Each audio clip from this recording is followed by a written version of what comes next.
Intra party elections इसी हफ्ते Saturday को हम ये इलेक्शंस कराने जा रहे हैं। बैरिस्टर गौहर साहब जो हैं, ये टेम्पररी जो उनका नॉमिनेशन है वो उसको इंशाल्लाह पूरी तरह निभाएंगे। हमारा नजरिया वही है, पीटीआई वही है, स्ट्रगल वही है जो खान साहब ने इब्तिदा की और खान साहब चला रहे। अल्लाह हमें हिम्मत दे कि इस बारी जिम्मेदारी को हम मुश्किल वक्त में निभा सके। अल्लाह ताला का शुक्र है जी, मैंने तो मामलात को अल्लाह पे छोड़ा था, अल्लाह ताला ने आज सुरखुल किया है। बिस्मिल्लाहिर्रहमानिर्रहीम। लाखों करोड़ों दरूद नबी अकरम सल्लल्लाहु अलैहि वसल्लम पर और उनकी आल पर। मियां नवाज शरीफ को एवन फील्ड में बरी कर दिया गया है, बल्कि बाइज्जत बरी कर दिया गया है। अब सवाल यह है कि एक नैब था जिसने ये केस बनाया था और उस नैब का यह दावा था कि मियां नवाज शरीफ इंतहाई करप्ट इंसान है और इनको किसी तरीके से भी इक्तदार की कुर्सी पर नहीं होना चाहिए। और आज वही एक नैब है जो ये कह रहा है कि मियां नवाज शरीफ के खिलाफ तो हमारे पास सबूत ही कोई नहीं। तो अब सवाल यह है कि नैब कौन सा दुरुस्त है, पुराने वाला या नए वाला, या फिर आज अदालत के अंदर नैब फोत हो गया। ये एक बहुत बड़ा सवाल है जो हम आज के शो में डिस्कस करेंगे। और इसके साथ साथ इमरान खान साहब पीटीआई से माइनस हो रहे हैं और उनकी जगह गौहर खान साहब नए चेयरमैन होंगे। अब सवाल ये है कि क्या वाकई इमरान खान माइनस हो रहे हैं, किसी मजबूरी की वजह से माइनस हो रहे हैं, या फिर पार्टी ने अपनी स्ट्रेटजी चेंज कर ली, अब उन्होंने अपना फेस नया रख लिया। ये भी एक सवाल है जो हम आज के शो में डिस्कस करेंगे। लेकिन पाकिस्तान तहरीक इंसाफ के अंदर एक बहुत बड़ी फूट पड़ चुकी है और उस फूट की इब्तिदा या उसका आगाज आज लतीफ खोसा साहब ने किया था। खोसा साहब ने क्या कहा था, आप मुलाहिजा कर लीजिए। There is no question of minus Imran Khan. Imran Khan ही चेयरमैन है, रहेगा। जो भी कोई इस किस्म की खबर दे रहा है वो गलत फहमी की बुनियाद पर तो कहा जा सकता है उसे। इसलिए इमरान खान के बगैर कोई तस्वर नहीं है कि इमरान खान हिस्सा नहीं लेगा या पार्टी इलेक्शन में वो चेयरमैन नहीं होगा या किसी और का नाम आ रहा है। अब इमरान खान साहब ने यह फैसला कल किया था और कल शेर अफजल मरवत साहब ने बाहर निकल के इस फैसले को अनाउंस भी कर दिया था। लेकिन जब आज लतीफ खोसा साहब इमरान खान साहब के पास गए, 1.5 घंटा तन्हाई में इनकी उनसे मुलाकात हुई, तो बाहर निकल के उन्होंने कहा कि नहीं जी, इमरान खान साहब ही इलेक्शन लड़ेंगे और इनको माइनस नहीं किया जा रहा। तो ये एक कंट्राडिक्शन है। ये कंट्राडिक्शन क्यों है, ये भी हम आज के शो में डिस्कस करेंगे। और आज काबीना ने 190 मिलियन पाउंड का जो केस है उसे अडयाला जेल में चलाने की मंजूरी दे दी है। लिहाजा अब यूं महसूस होता है कि इमरान खान साहब का कोई भी केस चलेगा तो अडयाला जेल के अंदर ही चलेगा, उन्हें बाहर निकलना शायद अब सरेदस्त नसीब नहीं होगा। ये भी सवाल हम आज के शो में डिस्कस करेंगे। हमारे साथ तशरीफ रखते हैं फैसल वाडा साहब, सियासतदान हैं। हसन अयूब साहब हमारे सहाफ़ी दोस्त हैं, आप इनके तजिए सुनते रहते हैं। और सेनेटर हुमायूं अहमद साहब हमारे साथ तशरीफ रखते हैं, पाकिस्तान तहरीक इंसाफ से इनका ताल्लुक है। वाडा साहब ये फरमाइएगा सर, दोनों इशूज़ बड़े इंपॉर्टेंट हैं। इमरान खान साहब गए, नवाज शरीफ साहब आ रहे हैं, एक कायद अपनी कुर्सी पे वापस आ रहा है, दूसरा कायद अपनी कुर्सी से उठ रहा है, ये क्या हो रहा है? चौधरी साहब देखिए, मैं तो आपके पिछले भी शो में ये बात करके गया था, जब तक आपका अदालती ढांचा इन प्लेस नहीं होगा, 3 चीजें पाकिस्तान की अब जरूरत है। एक, जो शेरवानी पहनने वाला पॉलिटिशियन है वो डिक्टेटर बन के वर्दी पहनने की कोशिश ना करे, उस अपना एटीट्यूड चेंज करे। जो डिक्टेटर आता है वो थोड़ी देर के बाद शेरवानी पहनने की कोशिश करता है, वो डिक्टेटर है, वो डिक्टेटर ही रहे। और जो इंसाफ करने की कुर्सी वाले हैं वो ये मान लें कि हमारा काम कानून से है। वो कानून बनाना नहीं है। कानून बनाने से लेके हर चीज के ना वो समझ सकते हैं, बूझ रख सकते हैं कि जहाज भी उड़ा लेंगे, उसका जहाज का इंजन भी ठीक कर देंगे, रेकोटेक भी कर लेंगे, डॉलर भी नीचे आ जाएंगे, सियासत भी कर लेंगे, कारोबारी भी करेंगे, पकड़ी भी चल जाएगी। ये सब चीजों को आपको, जिसका जो काम है, आपका काम है एक एंकर का, आप ये नहीं कह सकते कि मैं कारोबार भी जानता हूं, मैं अदलिया भी जानता हूं, मैं लॉ भी जानता हूं, मैं सियासत भी जानता हूं, मैं जहाज भी उड़ाना जानता हूं, जहाज ठीक करना भी जानता हूं, रेकोडेक भी जानता हूं, डॉलर भी नीचे ले आऊंगा, इकोनॉमी भी जानता हूं, अकाउंटेंसी भी जानता हूं और फाइनेंस भी जानता हूं। सॉरी सर, आप सब कुछ है, आप चलाएं, हम जा रहे हैं। अच्छा, वैसे नैब के केस जब बना था नवाज शरीफ के खिलाफ, आपको पता पूरी पार्टी आपकी कहती थी करप्ट है, बहुत अच्छा हुआ है इनको, बल्कि अब सर, अब मुझे 2 मिनट दे दीजिए, मुझे 2 मिनट दे दीजिएगा चौधरी साहब, बड़ी रिक्वेस्ट होगी आपसे। देखिए चौधरी साहब, सबसे पहले तो जब नवाज शरीफ साहब को हम शुरू करते हैं तो थोड़ी सी हिस्ट्री में चले आते हैं। आपने आइन और कानून का कत्ल जिस दिन भुट्टो साहब को फांसी लगाई और टर्न अराउंड करके कहा हमें माफ कर दें, ठीक है, उसका जवाब कहां से शुरू होगा? उसके बाद आपने जरदारी साहब को किस कानून के तहत 14 साल रखा और फिर किस कानून के तहत उनको क्लियरेंस देके प्रेसिडेंट बनाया? आप किससे पूछ रहे हैं? जी, मैं आपने बस बता रहा हूं, वो भी बताऊंगा। उसके बाद मैं अदालती ढांचे से बात कर रहा हूं, ठीक है। अदालती ढांचे के तहत सादिक और अमीन का सर्टिफिकेट दिया इमरान खान साहब को, फिर अदालती ढांचे के तहत 12 बजे इतवार के दिन कोर्टें खोल गई और गन पॉइंट पे कहा आज ही फैसला करो। ठीक है जी। और उसके बाद जब वेव आई तो आप सिंपैथेटिक जगह जिधर आपने सजाएं देनी थी वहां माफिया देना शुरू हो गए। ठीक है। फिर आपने नवाज शरीफ साहब को किस जुर्म के तहत का कत्ल किया था कि ओवर द काउंटर पैसे ना लेने पर आपने उनको नाअहल कर दिया। ठीक है जी। उसके बाद आपने कहा कि आप बताएं कि जिंदगी मौत का फैसला कौन करे, वो तो अल्लाह मियां करता था। आपने कहा 50 रुपए से में जाने दे दें, लाने का कोई बंदोबस्त नहीं किया, कोई श्योरिटी बॉन्ड कुछ नहीं था। फिर जब आए तो जेल की जगह बेल हो गई। तो जब सब कुछ ही अदालती निजाम के तहत चल रहा है तो why to blame anyone else? Number one, ये नहीं अदालतें इस्तेमाल हो रही है। ठीक है, इस्तेमाल नहीं हो रही, मैं तो अदालती ढांचे के अंदर इस्तेमाल कर रही है। मैं तो सवाल ही कर रहा हूं कि सर या तो जो फैसले उस वक्त हुए थे वो गलत थे, अगर उस वक्त गलत थे तो उनके साथ सजाएं क्या होंगी जिन्होंने ये काम किया था, जब पगड़ियां उछली थी सबकी, हम समेत हमारे, जो मुल्क का नुकसान। अच्छा वो अच्छा अगर उस वक्त सच था और आज गलत हो गया है, इसका अजाला कौन भरेगा, कैसे भरेगा? जो पगड़ियां आज उछली हैं समेत हमारे, उनका अजाला कौन देगा?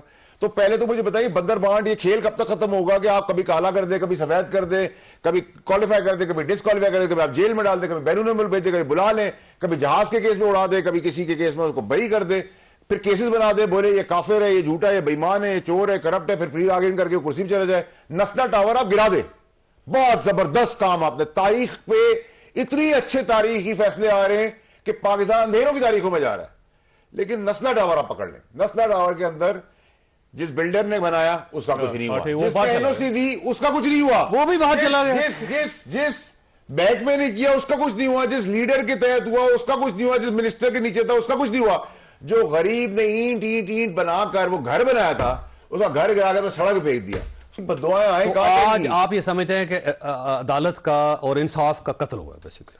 सर मैं ये नहीं कह रहा। तो फिर क्या मैं ये कहना चाह रहा हूं कि कत्ल उस वक्त हुआ था या आज हुआ, ये तो बता दें। ठीक है, डिटरमिन करें, जिम्मेदार बताएं, डिटरमिन करें। वैसे हसन अयूब साहब क्योंकि अदालत में थे आज, तो वहां सूरत हाल क्या थी? नैब बिल्कुल लेट गया, सुना मियां नवाज शरीफ साहब के सामने। नैब ने क्या लेटना था? देखें जो रेफरेंस दायर हुआ था, पहला तो क्वेश्चन ये है कि नैब जो है वो रेफरेंस दायर नहीं करना चाहता था। ये सुप्रीम कोर्ट के हुक्म पर नैब ने रेफरेंस दायर किए। नैब ने, मुझे याद है इम्तियाज ताजवर साहब थे तो उन्होंने कहा कि जी ये मामला हमारा नहीं है, ये एसएससीपी से मुतल्लिक है। तो उस वक्त के जो अदालत थी उसने कहा कि ये आप रेफरेंसेस दायर करें, अदालत ने हुक्म दे दिया तो उसके ऊपर उन्होंने अमल दरामद कर दिया। तो उस वक्त जो नैब थी वो जावेद इकबाल साहब नहीं थे, उस वक्त कमर जमान चौधरी साहब थे, तो वो नहीं चाह रहे थे। लेकिन उसके बावजूद उनकी आर्म ट्विस्टिंग करके ये नैब के रेफरेंसेस दायर कराए गए जो जिनमें बड़ी कमजोरियां थी। देखें रेफरेंस के जो बुनियादी लवाजमात होती हैं जिसके ऊपर किसी को सजा हो सकती है वो लवाजमात ही पूरे नहीं थे। यानी ये नहीं साबित हो सका कि प्रॉपर्टीज नवाज शरीफ साहब की हैं, किसी तरीके से या उनके बेटे की हैं या उनकी बेटी की हैं या उनके फैमिली की हैं, बेटों की बात नहीं है, उनकी बात हो रही है ना कि उनकी प्रॉपर्टी साबित नहीं कर सके। Second, use of public office for corruption, ये साबित नहीं हो सका, करप्शन साबित नहीं कर सके। इसके अलावा किसी तरीके से भी उनका जो नेक्सस साबित नहीं कर सके। अच्छा, उस वक्त जो उस property at the time when those properties were acquire उनकी एवेल्युएशन नहीं की नैब ने अपने रेफरेंस में, तो फिर इस एतबार से बर्डन ऑफ प्रूफ जो था वो नैब के ऊपर था, फिर एक्यूज के ऊपर आता नहीं। तो ये कहा जा सकता है कि नैब उस वक्त भी काम नहीं करना चाहता था, नैब ने आज भी काम नहीं किया। नहीं, इसमें बड़ा फर्क है। देखिए नैब ने जो रेफरेंस बनाना है, रेफरेंस में कुछ जान होगी तो उसके ऊपर सजा होगी। क्वेश्चन तो ये है कि जज बशीर साहब ने जो ऑनरेबल जज साहब थे नहीं किस तरीके से सजा दी है। इसका मतलब जज साहब कॉम्प्रोमाइज्ड है। देखिए उन्होंने देखा ही नहीं कि उस वक्त मॉनिटरिंग हो रही थी सुप्रीम कोर्ट के एक मोजेस जज जो आज भी सिटिंग जज है सुप्रीम कोर्ट के, उन्होंने मॉनिटरिंग की थी ना। तो क्वेश्चन तो ये है, पहला सवाल है कि उन्होंने क्या मॉनिटरिंग की थी कि ये जजमेंट आई है उसकी, और जब जजमेंट ये आ चुकी है तो फिर अगर ये जजमेंट मतलब स्टैंड नहीं करती और हाई कोर्ट ने उसको उठा के डस्टबिन में फेंक दिया है। और इसको एक और भी अहम बात थी को मरियम नवाज को जो बीच में शामिल किया गया था उस फैसले को भी देखें नैब ने चैलेंज नहीं किया। और उस केस में भी जो प्रोसिक्यूशन एजेंसी थी, अभी तो चले नवाज शरीफ लाडला हो गया ना, उस टाइम तो मरियम नवाज लाडली तो नहीं थी। बिल्कुल सही बात। तो फिर उस टाइम जो है मरियम नवाज उसी वक्त सवाल उठा था कि ये तो एस्टैब्लिश नहीं कर पा रहा नैब, बल्कि नैब के बारे में तो ठीक ठाक उसकी वहां पे देखिए उन्होंने 6 प्रोसिक्यूटर्स बदले, जो सवाल अदालत ने क्वेश्चंस फ्रेम किए थे, को 5-6 सवाल थे, उनमें से एक सवाल का जवाब नहीं था। हाँ, लेकिन एक चीज जरूर थी कि उस वक्त क्योंकि देखिए पॉलिटिकल इंजीनियरिंग हो रही थी, उसका एक पर्पस था। पर्पस ये था कि फैसल वाडा साहब के जो साबिक चेयरमैन थे उनको इक्तदार में लेकर आना था, इंक्लूडिंग फैसल वाडा साहब, इंक्लूडिंग फैसल वाडा साहब को, जी चलें, तो इनको इक्तदार में लाना था। तो उस वक्त अदालत ने आर्म ट्विस्टिंग की, हमारे इदारों ने आर्म ट्विस्टिंग की, उस वक्त की एस्टैब्लिशमेंट ने आर्म ट्विस्टिंग की। और नवाज शरीफ साहब को देखिए, आपने 184(3) में ट्रायल के बगैर एक प्राइम मिनिस्टर को डिस्क्वालीफाई किया फॉर लाइफ, और यूज क्या किया? ब्लैक लॉ डिक्शनरी को। इससे पहले ब्लैक लॉ सवाल ये है कि क्या अब फर्स्ट टाइम हिस्ट्री में इस्तेमाल हुई थी। अब आर्म ट्विस्टिंग नहीं हो रही नैब की कि जनाब छोड़ दें, बिल्कुल आपने किसी जगह सवाल नहीं उठाना। चौधरी साहब देखिए, आप खुद माशाल्लाह बहुत समझदार हैं। एक आपने पर्चा सॉल्व किया है ना, उसमें से आप किसी को थोड़ा इजाफी नंबर दे सकते हैं, आप 18 को 20 कर सकते हैं। मैं ब्लैंक पेपर दे दूं, मैंने लिखा ही कुछ नहीं है, तो फिर इसके ऊपर मुझे आप क्या नंबर देंगे? ठीक है। तो क्वेश्चन ये है कि नैब का जो रेफरेंस था उसमें कोई जान नहीं थी, एवनफील्ड वाले में तो प्रेशर नहीं था, और प्रेशर जब खत्म हो गया तो उसके बाद कानून के मुताबिक फैसला मुमकिन है कि अब नैब को अपनी वो माजी का जो था उनके ऊपर सुप्रीम कोर्ट का या उस वक्त की एस्टैब्लिशमेंट का, तो वो आज की सुप्रीम कोर्ट जो चीफ जस्टिस हैं उनका भी इस मामले से कोई गर्ज नहीं है कि पॉलिटिकल इंजीनियरिंग करें, और मौजूदा जो चीफ आर्मी स्टाफ है उनको भी गर्ज नहीं है कि नवाज शरीफ को सजा हो या ना हो। वो तो उनका इशू जो आर्मी चीफ है उनका इशू सिर्फ 9 मई वाले लोगों से है जिन्होंने रियासत के ऊपर हमला किया है। बाकी ये सियासतदान है, इनकी अपनी जंग है, ऑटोमेशन पे चल रही है। वैसे डॉक्टर साहब आपकी तरफ आना, ये फरमाइए सर, अब देखें या तो नैब से पूछना चाहिए कि आपने ये केस बनाया क्यों था, और आज आप अपने केस को साबित क्यों नहीं कर सके, या फिर अदालत से पूछना चाहिए, या फिर जज साहब से पूछना चाहिए, किससे पूछना चाहिए कि ये हुआ क्या है? बिस्मिल्लाहिर्रहमानिर्रहीम। देखिए, ये बहुत जरूरी बात आपने कही है।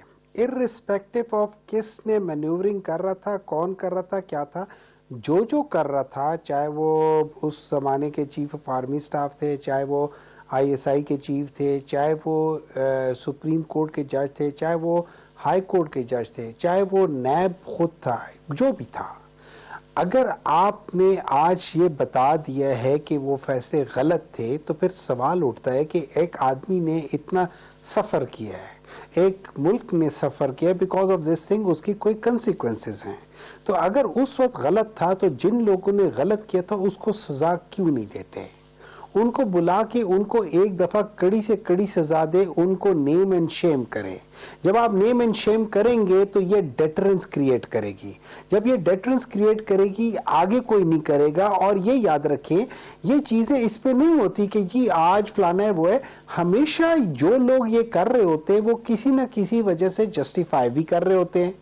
मैंने इसी मीडिया में हर एक बंदे को इस बात के ऊपर भी बात करते मसला ये कि पूछना तो चाहिए ना। आखिर एक फैमिली है, एक सियासी फैमिली है, एक पार्टी है, उसका नुकसान हुआ है, फिर पाकिस्तान का नुकसान हुआ है, और फिर वो सारे इदारे जो उस वक्त कहते रहे कि इनसे ज्यादा बड़ा करप्ट शख्स कोई नहीं है, आज वो स्टैंड ही नहीं कर पा रहे, तो फिर सवाल तो बनता है ना, या नैब से पूछा जाएगा, या सुप्रीम कोर्ट ऑफ पाकिस्तान से पूछा जाएगा, या जज मोहम्मद बशीर साहब से पूछा जाएगा, किसी से पूछना तो है ना।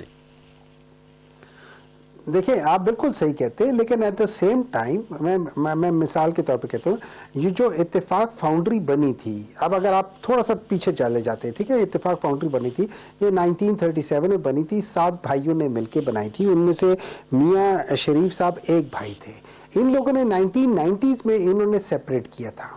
बाकी जो शरीफ एम्पायर बना है, जो शरीफ एम्पायर बने हैं, जो मियाँ शरीफ साहब और मियाँ शहबाज शरीफ साहब और मियाँ नवाज शरीफ साहब और इनके तीसरे भाई जो थे, जो इनकी जो एम्पायर बनी है वो 1990s ऑनवर्ड्स बनी है। ठीक है, अब सवाल ये हो जाते हैं कि जैसे अभी कल की बात है, कल शहबाज शरीफ साहब कह रहे थे कि फलाने रमजान शुगर मिल में मुझे इतने लाख बनते थे, मैंने नहीं लिए। उनसे सवाल पूछने चाहिए, इनको ये शुगर जो ये जो इनका लाइसेंस इनको कैसे मिला? सर एक मिनट, नहीं सर ये सॉरी सर, ये 1990s की बात है सर, ये 1990s की बात है। फैमिली के पास क्या था सर आज से 3 साल पहले, 3.5 साल बिल्कुल पकड़े सर, पकड़े खुलती है ना सर, सबको पकड़े जा सकते हैं, सर सबको पकड़े। मैं तो ये चाहता हूं कि सबको पकड़े। मैं तो चाहता हूं सवाल पूछा जाए कि इन सब लोगों को शुगर मिल्स के लाइसेंस कैसे मिले। और सर जी आप एक काम करें, आप फर्क गोगी से शुरू हो जाए और आखिर तक जाए ना। आप फर्क गोगी से शुरू के आखिर तक चले जाए, लेकिन उन लोगों को पहले पकड़े जिन लोगों की पब्लिक जो पोजीशंस थी, जिन लोगों ने जो चीफ मिनिस्टर, प्राइम मिनिस्टर, फलाना मिनिस्टर रहे, उनके पास ये लाइसेंस शुगर मिल्स के कहां से आए हैं? मुझे और आपको क्यों नहीं मिल लेते? मुझे लाइसेंस दे दे, मैं सारी अगले दिन मैं करोड़पति अरबपति हो जाऊंगा। मेरे पास अगर आज 1 रुपए भी नहीं है, आप मुझे लाइसेंस दे दे, आप देखिए अगले दिन मैं अरबपति हो जाऊंगा। कमीशन बनाया था ना, आप कमीशन को 2 दिन नहीं चला सके, उनसे भी पूछे ना, वो सारे निकल के बाहर खड़े हो गए, आप कुछ नहीं कर सके थे उस वक्त। Sir that is exactly what happened, that is exactly what happened, that is exactly what happened. ये माफियाज में है कौन? शुगर माफिया है, पावर माफिया है, हर किस्म के माफिया है, इनमें है कौन? इनमें 3-4 फैमिली आज भी आपकी पार्टी के अंदर बैठा हुआ है। आप देखें तो डॉक्टर साहब वो अंदर बैठे हुए भाई, और खामोशी से आप उनको तलाश करते रहते हैं, उनमें से एक शख्स भी बाहर नहीं निकलता, अपनी जान गोहर जान पेश कर रहा है, गौहर खान उसे पेश कर रहा है, पार्टी में सारे गायब हो गए शुगर माफिया वाले। वैसे मुझे डॉक्टर साहब मुझे ब्रेक लेने दें, आपके पास एक सवाल छोड़ के जा रहा हूं कि इमरान खान साहब माइनस हो रहे हैं, तो पार्टी में से कोई एक शख्स भी ऐसा नहीं था जिसको आप चेयरमैन बना सकते, आपको चेयरमैन भी उधार लेना पड़ गया वकला से। छोटी सी ब्रेक के बाद दोबारा जरूरत। प्रोग्राम में दोबारा खुश आमदीद। डॉक्टर साहब ये बड़ा वैसे एक ट्रेजेडी है ये कि आपकी इतनी बड़ी पार्टी है और आप ये कहते हैं कि ग्राउंड से निकली हुई, जमीर से निकली हुई पार्टी है, लेकिन जब एक चेयरमैन की जरूरत पड़ी तो आपको वकला में से एक वकील को अपनी पार्टी सौंपनी पड़ी। पूरी पार्टी में एक भी शख्स ऐसा नहीं है जो इमरान खान साहब की सीट पे चंद महीने बैठ सके। देखिए जी, मेरे ख्याल में इंडिविजुअल बेसिस पे हर एक शख्स इस काबिल है कि वो कर सके, लेकिन जब आप स्पेशल सर्कमस्टांसेस में आते हैं तो आपको एक्स्ट्रा ऑर्डिनरी डिसीजंस लेने पड़ते हैं।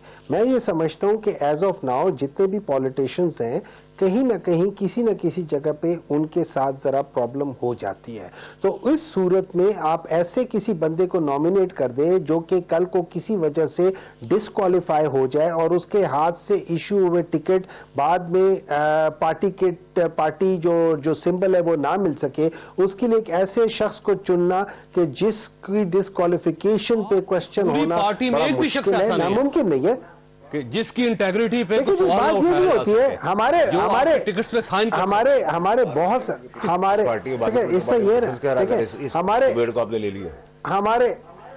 हमारे बहुत सारे ऐसे हैं, लेकिन हमने देखे इन द रीसेंट पास्ट उनमें से बड़े अच्छे लोग जो हमारे बड़े पुराने लोग थे वो भी दरमियान में एक प्रेशर या अबैंडन कर दिया गया है। जो अच्छे बंदे हैं, आप अच्छे आदमी हैं, आपको आपके चेयरमैन को आप नजर ही नहीं आए। अगर मुझे नॉमिनेट करते भी तो मैं उससे एक्सक्यूज कर लेता जी। वजह आप इसे काबिल नहीं, इस पोजीशन को इस काबिल नहीं समझ। देखिए इस तरह है, मैं एक बात बताता हूं। जब आप किसी एक बंदे को अपना लीडर मानते हैं तो उसके डिसीजंस को आपको फॉलो करना होता है इन डिसिप्लिन, ठीक है। अच्छा, उसको पता है, बेहतर पता होता है, क्योंकि वो उसकी वजह से ये सारी पार्टी वहां तक पहुंची है। तो अगर उसने कोई डिसीजन लिए, उनका डिसीजन था फैसल वावडा साहब फलाने मिनिस्टर बन जाए, he was probably right what ever he decided, ये सारी चीजें होती हैं। तो अगर उन्होंने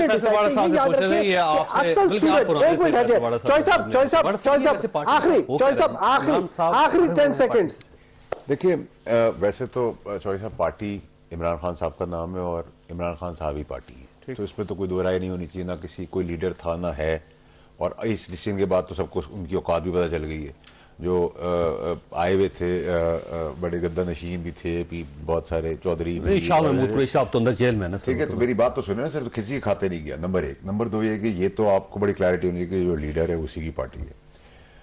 अब सवाल ये हो गया कि अब क्या हो गया, एक आपके पास लॉयर्स का धड़ा बन गया, ठीक है। गौहर साहब बहुत अच्छे आदमी है, तो मरवत भी कोई बुरा आदमी नहीं है, वो भी एक धड़ा है। शोएब शाहीन साहब भी, ठीक है, शोएब शाहीन साहब भी बहुत अच्छे आदमी है। नईम पंचोता साहब भी, तो 4 धड़े तो आपने यहाँ गिना दिए। मैंने अभी से इसको कन्फाइन करने के लिए लतीफ खोसा साहब इन सबसे अलग। अच्छा चले, अब आपने तो एक ही धड़े के अंदर 5 धड़े दिखा दी, मैं इसको एक ही धड़ा मान लेता हूँ। लॉयर्स का धड़ा एक है, बेगम साहब का धड़ा एक है, बहन का धड़ा एक है, शाह महमूद साहब का धड़ा एक है, वर्कर्स का धड़ा एक है, पीपल्स पार्टी का धड़ा एक है। पीपल्स पार्टी आए करेगी, स्पिंटर ग्रुप निकलेगा, वो हम ले लेंगे। वर्कर्स जो है वो शॉर्ट ऑफ खान साहब किसी को मानते ही नहीं है। हमारी पार्टी में तो रिवाज ही नहीं है कि हम किसी को मान लें। हमारी पार्टी में तो खान साहब के अलावा किसी को मानने को तैयार ही नहीं है। वो 50 साल पुराना सियासतदान है, 5 घंटे वाला वो कहता नहीं मानता मैं तुम्हें, ठीक है। तो वो धड़ा आज डिसअपॉइंट हो गया। आपने और पार्टी के इस फैसले का तितर बितर कर दी पार्टी, ठीक है। आपको अगर मैं होता, मैं कहता जी डिस्क्वालिफिकेशन होती है, जेल होती है, फांसी पे चढ़ना है, जो भी है इमरान खान मैं करूंगा, ठीक है। अब आपने एक सिस्टम को बीट करने के लिए सिस्टम के अंदर सिस्टम निकाला है, ठीक है, वो सिस्टम बैकफायर करेगा, इसलिए बैकफायर करेगा। शायद ये ख्याल उनका ये है कि गौहर खान क्योंकि वकील हैं तो इनके खिलाफ कोई कार्रवाई नहीं हो सकती। नहीं देखिए सर, मैं किसी की प्रोफेशन की बात नहीं कर रहा, ठीक है, ना तो कोई एस्टैब्लिशमेंट का आदमी आसमान से उतरा हुआ, ना कोई जज आसमान से उतरा, ना कोई वकील, ना मैं, ना आप, ना कोई दुनिया का इंसान आसमान से नहीं उतरा हुआ ना। तो कमजोरियां और स्केलेटन सबके पास होते हैं, कोई भी फरिश्ता नहीं होता, ठीक है, दुनिया के अंदर इंसान।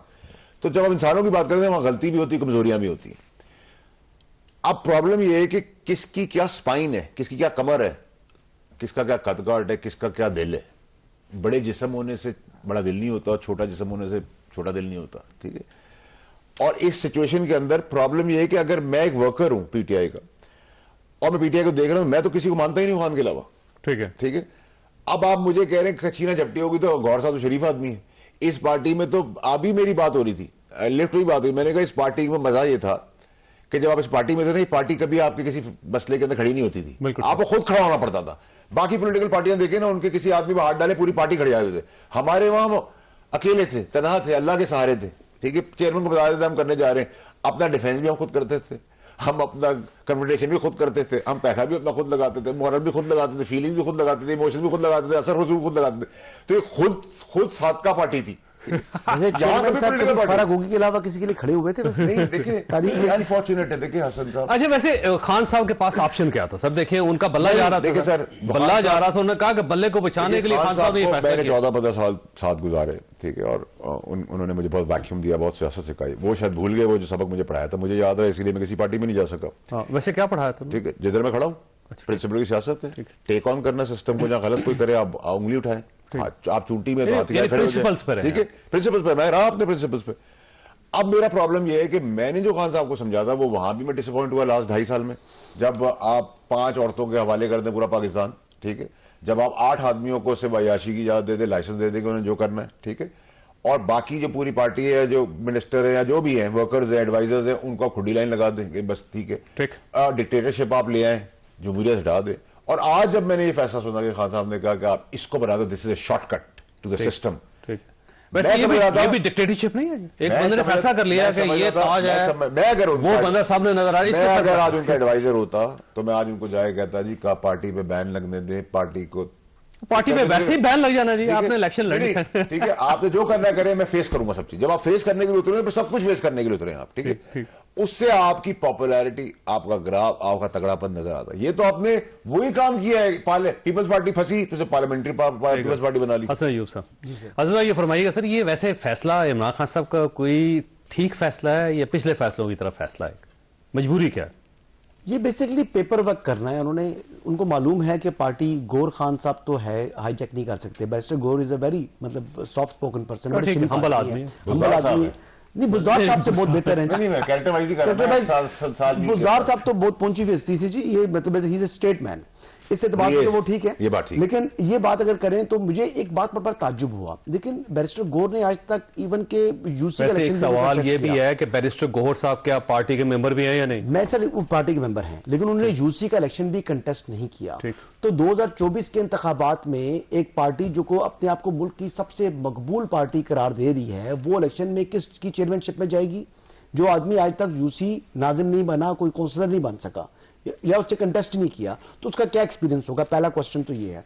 दूसरा, मैं बड़ा ताज्जुब हुआ कि जब आज सुबह लतीफ खोसा साहब ने ये अनाउंसमेंट की कि जी जो वो वैसे कन्विंस करने गए थे इमरान खान साहब को, इमरान खान साहब ने उनकी बात नहीं मानी। तो मैं हैरान हुआ कि ये पीपल्स पार्टी के हैं और ये पीटीआई की चेयरमैनशिप के हवाले से मुकदमात की हद तक तो वो लॉयर एंगेज हो गए, लेकिन इस हद तक वो तर्जुमानी में आ गए, तो मुझे बड़ा शौक लगा। मैंने कहा शायद वो भी उनकी सीसी के मेंबर हैं या नहीं है, ये थोड़ा सा शौक मुझे लगा। वो अभी पार्टी में नहीं गए, वो पीटीआई में शामिल हो चुके हैं, नहीं शामिल हुए।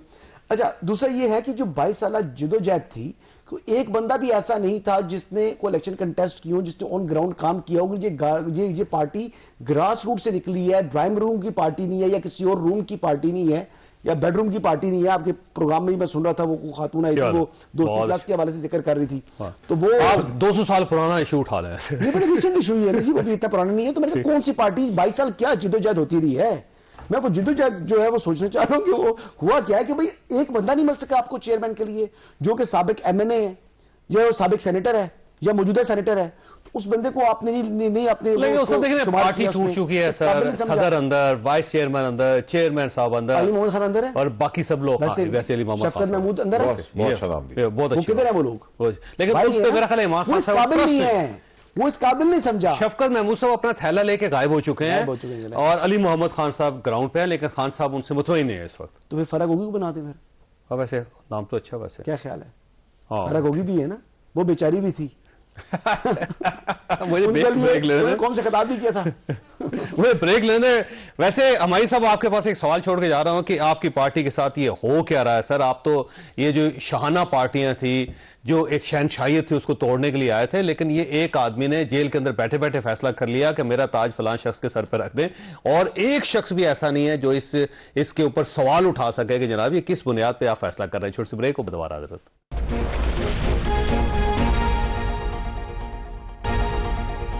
प्रोग्राम में दोबारा खुशामदीद। ये फरमाइएगा हमारे साहब, ये तो बड़ी वैसे एम्बैरेसिंग सी सूरत हाल है कि पूरी पार्टी से ना खान साहब ने पूछा, उन्होंने वकला से मशवरा किया, एक वकील को जिम्मेदारी दी सौंपी कि आपने अनाउंसमेंट करनी है, दूसरे वकील से कहा कि आपने हाँ करनी है, जो मुखालफत कर रहे हैं वो भी वकील हैं, और जो इस फैसले से कह रहे हैं कि नहीं जी नहीं इमरान खान साहब का ये फैसला नहीं, वो भी वकील हैं। तो आप लोग हैं कहां पे, आपकी पार्टी कहां है सर? देखिए, पहले इसका जवाब देने से पहले मैं थोड़ा सा फैसल वाउडा साहब की बात पे हल्का सा कमेंट करना चाहूँगा। फैसल वाउडा साहब कह रहे थे कि पाकिस्तान तहरीक इंसान में हर एक इंसान अपनी उस पे अपनी असर रसूख, अपना पैसा, अपना सब कुछ, इसमें कोई शक नहीं है, वो हर एक करता है, हर पार्टी में करता है, अपने असर रसूख करता है। लेकिन ये याद रखिए, वो जितने लोग थे वो आज उनके पास पूरी इजाज़त है कि वो उस शख्स की रोशनी को अपने नाम से हटा दे, वही असर और रुख इस्तेमाल करे, वही पैसा इस्तेमाल करे, और वो जरा जीत के दिखा दे टिकट। नहीं जीत सकते। वो उस बंदे का नाम था, वो उस बंदे की शिनाख्त थी, वो उस बंदे की रोशनी थी, वो उसी सूरज की रोशनी की वजह से ये सारे चांद चमक रहे थे। लेकिन अपनी जगह अब बात आ जाता हूँ मैं आपकी बात, एक मिनट है जब मुझे बात मैं आपको थोड़ा करेक्ट कर दूं। मैंने एक मिनट सर, एक मिनट सर, मुझे फिर आप जवाब देखिए। आप मेरे छोटे भाई हैं। सर एग्जैक्टली यही कहा कि ना हम में से कोई लीडर है, ना हमें समझना चाहिए। हमें जो वोट पड़ा था वो इमरान खान का पड़ा था, और इमरान खान ही पीटीआई है, और पीटीआई इमरान खान है, और झंडा भी इमरान खान है, और इमरान खान ही झंडा है। तो मेरी तो क्लैरिटी बहुत है कि ना मेरा वोट पड़ा था, ना मैं लीडर हूं, ना मेरी कोई औकात थी उस टाइम पे, और बाकियों की भी कोई औकात नहीं थी, चाहे वो 25 साल से थे, 20 साल से थे, वो जल्दी पुष्टि शासन करते हैं। I am very clear from day one. Totally agree. ठीक है।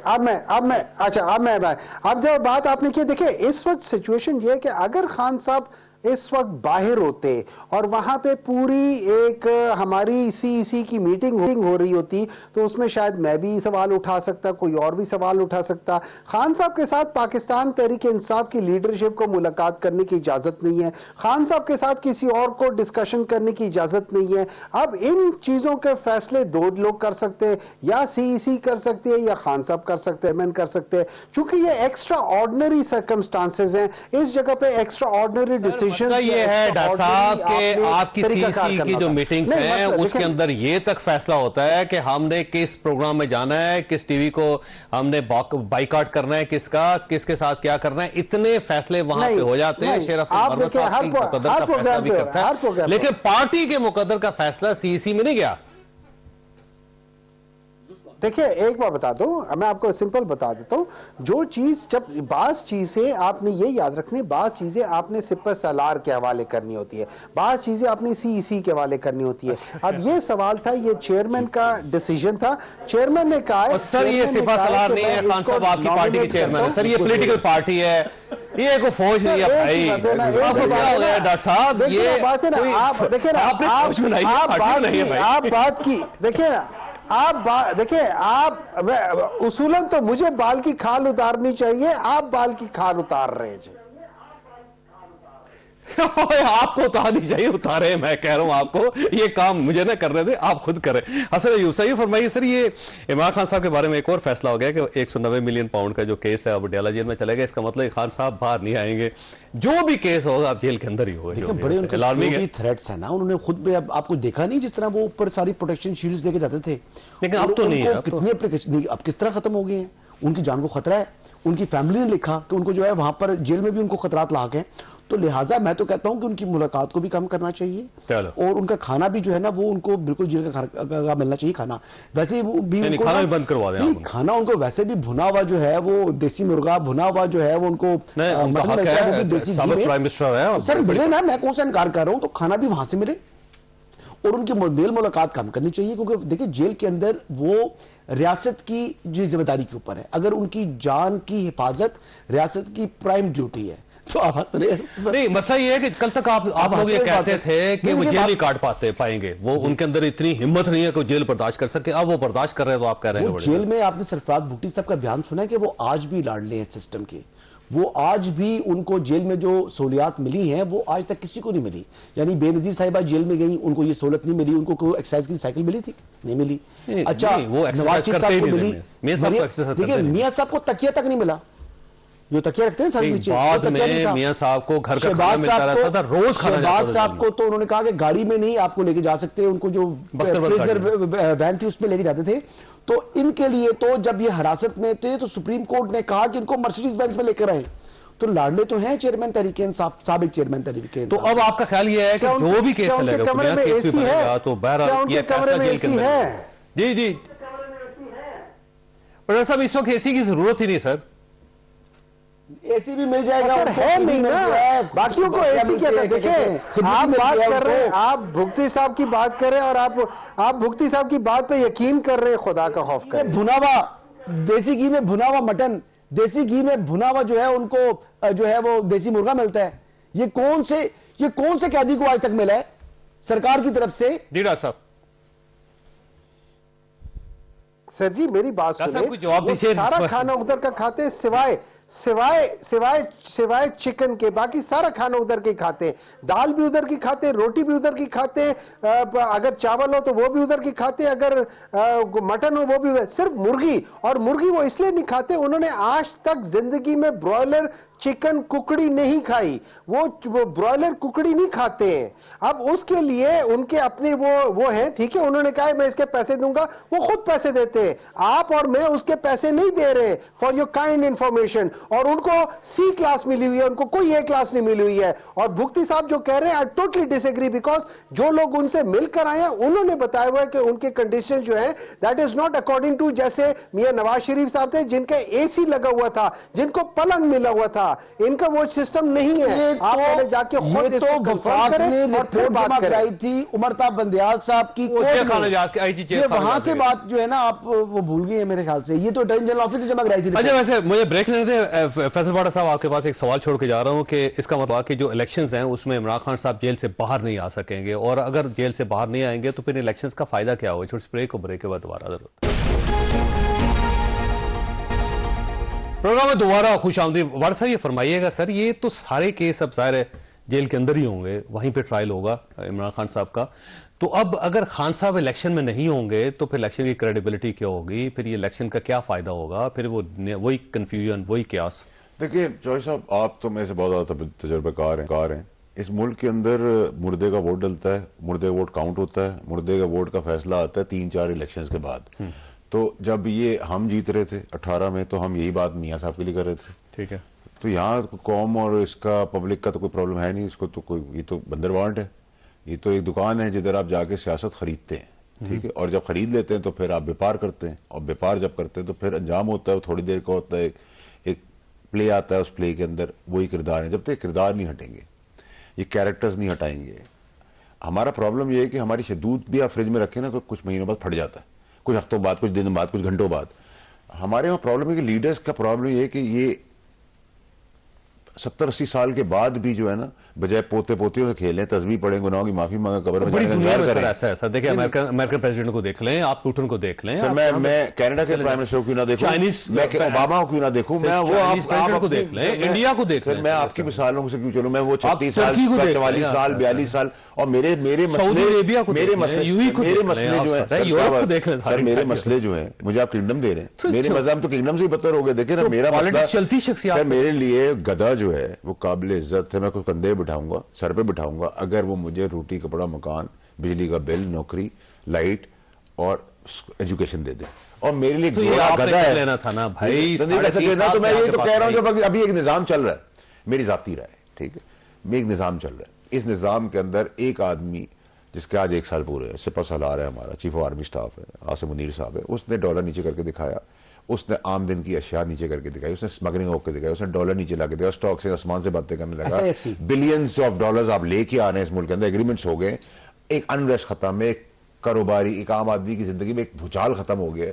तो भाई जहां इतने लकूने निकाल के आप आजाद करते हो, क्वालिफाई करते हो, डिस्क्वालीफाई करते हो, काला करते हो, सफेद करते हो, तो भाई निजाम को कुछ महीने चलने दो आराम से यार, शायद कोई अल्लाह ताला बेहतरी कर दे, उसका फिर आप खेल ये इन साल एक इलेक्शन को पोस्टपोन कर दे, 1-2 साल से कोई फर्क थोड़ी पड़ेगा, फिर लूटने के लिए जब आप भर देंगे सारे खजाने तो फिर लूट लेना, फिर सुप्रीम कोर्ट ऑफ पाकिस्तान बुलाएगी सर आपको, सर मैं तो और आपको जवाब देना पड़ेगा। सर जैसे काला और सफेद होता है, जैसे जेल होती है और बेल होती है, बेल होती है जेल होती है, ठीक है, वक्त हाल वक्त जरूरत होती है, ठीक है, आइन चिकनी होती है, सजा नहीं होती।